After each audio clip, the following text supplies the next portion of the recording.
Muy buen día para todos, mucho gusto, mi nombre es Jermison Andrés Beltrán Monroy y en esta ocasión, para nuestra entrevista desde la asignatura Condiciones Sociopolíticas en la Educación Global de nuestro doctorado en Ciencias de la Educación, nos acompaña la docente Angie Martínez, a quien agradezco su disposición para participar en este ejercicio académico. Este ejercicio tiene dentro de la problemática dar ciertas situaciones dentro de nuestro ámbito educativo.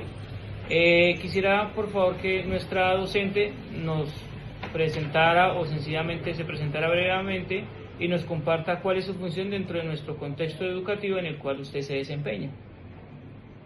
Muchas gracias, profe Andrés, por la invitación. Es un gusto participar en estos procesos de análisis.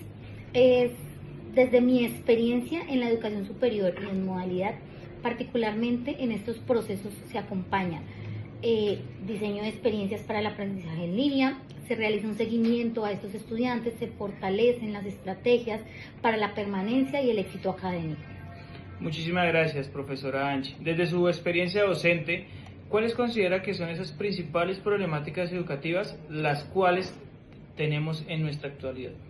Bueno, desde mi experiencia desde la educación superior, considero que una de las principales problemáticas que tiene la educación virtual es la desigualdad en las condiciones de accesos y permanencia en estas carreras. Aunque la virtualidad se ha ampliado, ¿sí?, para darle oportunidades a los jóvenes que tengan mayores formación, no todos los estudiantes cuentan con conectividad estable, sus dispositivos no son adecuados, los espacios no son los condicionalmente para el estudio y el conocimiento de estas asignaturas. También para los docentes se genera una sobrecarga, y tanto para los docentes como estudiantes una sobrecarga y demandas cognitivas que se genera en la virtualidad. Es muy diferente un trabajo que se ponga en la presencial a la virtualidad. Muchas veces los estudiantes en educación virtual se les ponen 5 o 10 trabajos, en cambio a un estudiante presencial no se les pone la misma cantidad de trabajos, entonces eso genera una sobrecarga y también es una verdadera adaptación pedagógica en este modelo.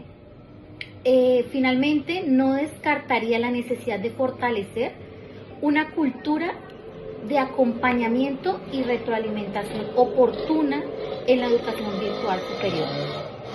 Muchísimas gracias, profesora. Sabemos que lo que usted nos menciona nos va a permitir comprender que la virtualidad nos va a abrir muchas oportunidades, pero también siempre va a exponer esas desigualdades y tensiones pedagógicas frente a los estudiantes en esa carga de estos trabajos. De estas problemáticas que usted acaba de mencionar, ¿cuáles considera que nos van a impactar de una manera más directa en el aprendizaje y en el desarrollo para nuestros estudiantes? Bueno, considero que una de las brechas que impactan es la brecha al acceso tecnológico. En segundo lugar, la falta de acompañamiento pedagógico y socioemocional. Muchas veces los docentes de educación virtual dejan una asignatura o dejan un trabajo y se les hace uno o dos accesos para la explicación de este trabajo y ya. Para la primera brecha, afecta de manera inmediata la posibilidad de ingresar a clases. Si un estudiante no tiene la conectividad adecuada, no va a poder ingresar. Cuando uno ingresa a una educación virtual superior, obligatoriamente le exigen a uno poder tener esta conectividad. Si usted pasa una carta diciendo no, es que el internet no me funcionó hoy, pierde la asignatura si su maestro no cumple con las tareas, ¿sí? Para la segunda brecha podemos encontrar que la falta de acompañamiento pedagógico se restringe debido al tiempo que tengan estos docentes en sus espacios académicos. Por otro lado, en la modalidad virtual, este acompañamiento es determinante. Muchas veces se asume que el estudiante universitario se puede desenvolver totalmente y completamente a algún tema. Sin embargo, la autonomía no surge espontáneamente de estos estudiantes. Se requiere una orientación, una estructura, una retroalimentación en su entorno académico. Este debe ser supervisado, debe ser acompañado y que no solo sea superficial. porque usted le manda una actividad, un trabajo final a un estudiante y él lo hace directamente en internet, pero muchas veces no se tiene el acompañamiento pedagógico y la estrategia para que este estudiante salga con un conocimiento previo. Sabemos que esto no es solamente un acceso entonces a contenidos, sino nosotros vamos a contar con qué condiciones y un acompañamiento se debe tener. ¿Para qué? Para lograr ese aprendizaje realmente. Ahora, ya vamos a enfocarnos dentro de ese contexto educativo en el que usted se desempeña, ¿no es cierto? La educación virtual, el desarrollo de contenido. Entonces, ¿qué problemáticas usted identifica como más urgentes a atender?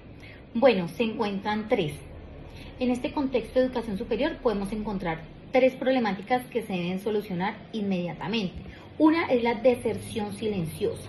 ¿Qué quiere decir? Que los estudiantes que siguen inscritos formalmente a una educación se puede ir desconectando poco a poco en el transcurso de su carrera, ¿sí? La segunda es la heterogeneidad en las competencias digitales y académicas. No todos los estudiantes que ingresan en el mismo nivel tienen el manejo tecnológico y la comprensión lectora, escritura académica o hábitos de estudio que generan las brechas internas y muy marcadas. Para la tercera problemática es urgente la necesidad de rediseñar la experiencia formativa virtual para que sea más significativa, flexible y humana. En muchas ocasiones los cursos que están organizados desde la lógica administrativa se debe centrar y cumplir actividades, como lo decía anteriormente, en fechas determinadas, pero no necesariamente se va a construir una experiencia de aprendizaje en estos estudiantes. Muchísimas gracias. Sabemos que especialmente es relevante esa idea de esa deserción silenciosa, ¿no es cierto?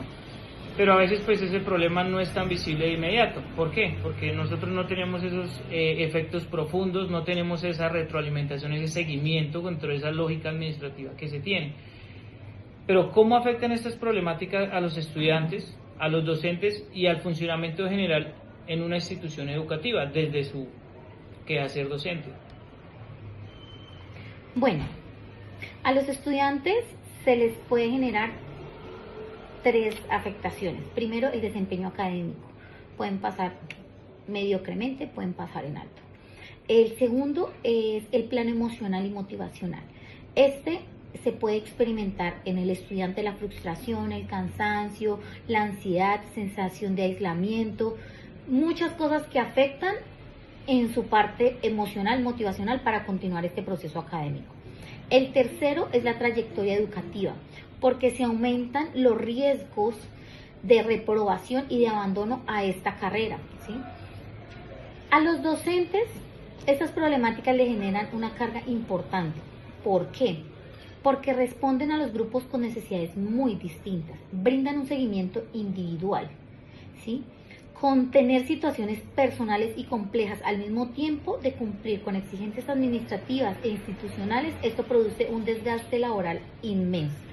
Y también el docente va a tener esta experiencia de frustración, ansiedad, cansancio, cuando ve que los estudiantes van disminuyendo en cada curso que se va avanzando.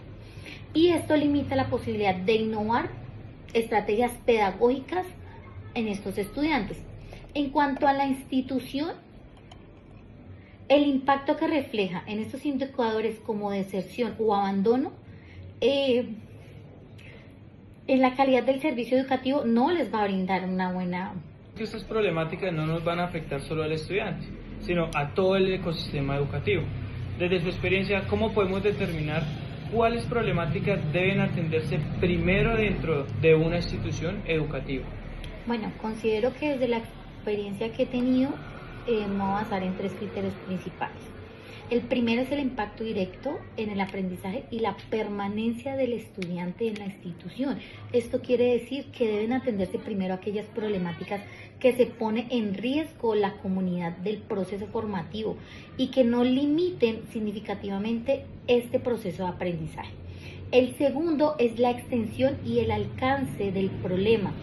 ¿Cuántos estudiantes se afectan con gran intensidad y en qué áreas del proceso educativo se puede manifestar? ¿Listo? En el tercer criterio podemos encontrar la viabilidad de respuesta institucional.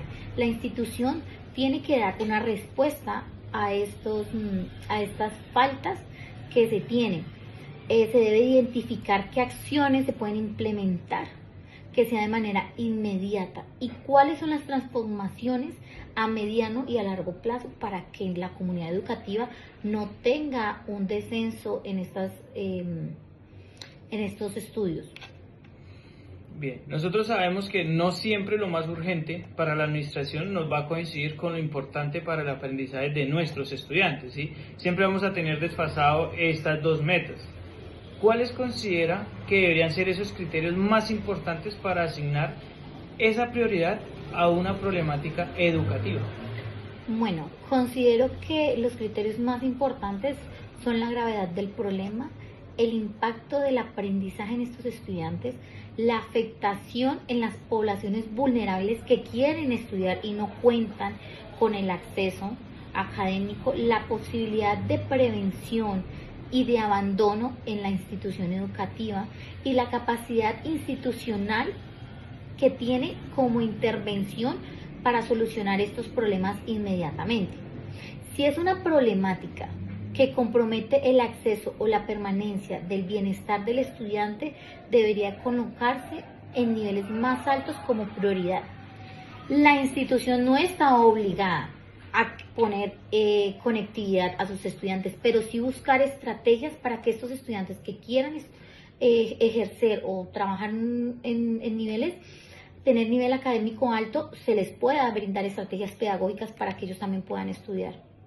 Especialmente en esas modalidades donde se tiene pues ese contexto que influye, ¿no es cierto? Y más pues dentro de la equidad, que es fundamental. ¿Qué acciones o mecanismos considera que podría implementarse para atender de manera efectiva estas problemáticas en nuestro contexto educativo actual? Bueno, considero que se requieren acciones en varios niveles. En el campo pedagógico es indispensable que se fortalezca el acompañamiento docente, como lo había dicho anteriormente, que se realice una retroalimentación oportuna de un tema que se vaya a hablar, la flexibilidad razonable en tiempos y rutas de aprendizaje, pero tampoco se le va a dar una extensión al estudiante porque ya se va a volver mediocre. Y en el diseño de actividades que sean más significativas, que sean más aplicadas, que sean colaborativas, depende de la carrera que se vaya a estudiar.